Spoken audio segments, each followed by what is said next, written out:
جارێکی دیکە کێشەی کەمی بنزین لە هەولێر سەری هەڵدایەوە.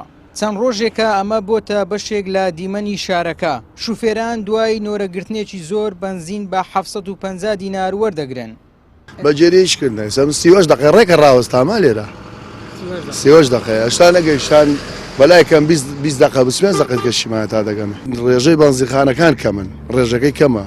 پێشتر 30 بوو داهاتی بە 10 دقیقە بە چارێکێک 10 دقیقە وەردەگرت، بەدەستە بە 10 دقیقە چارێکێک وەری ناگری. لەبەرەوەی ڕێژەی بەنزینخانەکان کەم بوویتەوە سڕەش زۆر بوو. کەشی گەرمی شارەکە و نۆرەگرتنی دوور و درێژ بۆ وەرگرتنی بنزین شوفێرانی نیگەران کردووە و بێهیوا بوون لە داواکردنی چارەسەر بۆیان. دەڵێن ساڵانە ئێمە تووشی قەیرانی سوتەمەنی دەبین. کورە بەستە کاکە عالەم مرد ئەوە تا بڕۆ لەکن فلکەی هەولێری نوێ حتاکەم وەزارەتی پێشمەرگە عالەم سڕێ گرتیا. وەڵڵا جومعەی مەلا بانکدان عالەم سڕێ گر بوو. جومعەی مەلا بانکدان بەستا تاکەینێ برام عالەم هەمووی مرد.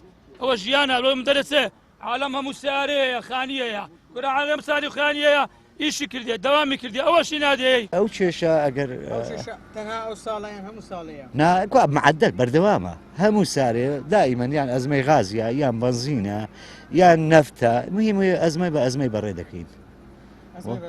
ئەزمەی بە ئەزمەی قەیرانەکان یەک لە دوویەک دەرێ ئایا تا ئەو دەڕاویت کە دەرێ سەلام عەلەیکوم.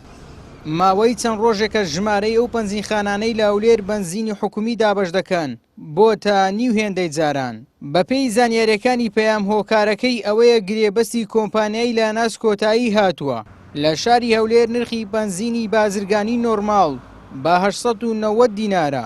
شوفێران بە هیوان ڕۆژێک ئەوانیش وەکو شارەکانی عێراق بەنزین بە 450 دینار لە ئۆتۆمبیلەکانیان بکەن.